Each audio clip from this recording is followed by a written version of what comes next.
সেই হাতের উচিলায় আপনাদের আমরা থেকে মাফ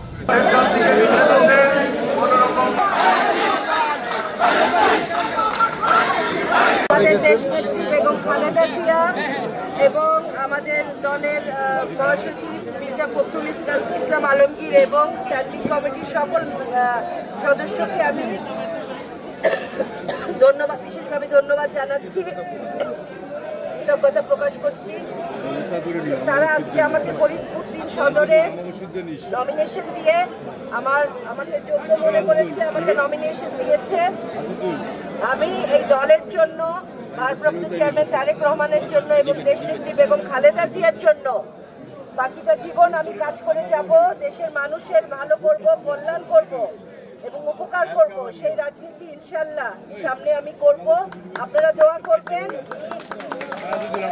এবং আমি বিশেষভাবে ধন্যবাদ জানাচ্ছি আমার ফরিদপুর সদরের নেতাকর্মীকে এবং সাধারণ জনগণকে, যারা আমার পাশে ছিল সব সময়। আমার বিপদের সময় আমার আব্বা যখন বেঁচে ছিলেন তখনও তারা ছিলেন।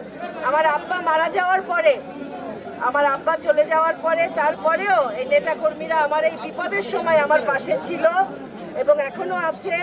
আমি তাদের কাছে সবচেয়ে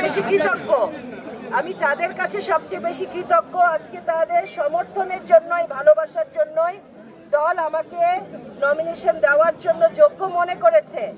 এটার অর্জন আমার নেতাকর্মীর এবং ফরিদপুরবাসীর। আমি তাদেরকে ধন্যবাদ জানাবো এবং তাদেরকে আরেকটু অনুরোধ করব, আর এই নির্বাচনের জন্য আমাদের কাজ করতে হবে মাঠে নেমে শৃঙ্খলাবদ্ধ হয়ে। হ্যাঁ, যেই কাজ করে আমার ভোট অর্জন হয় সেই কাজগুলো করতে হবে। এমন কোনো কাজ করা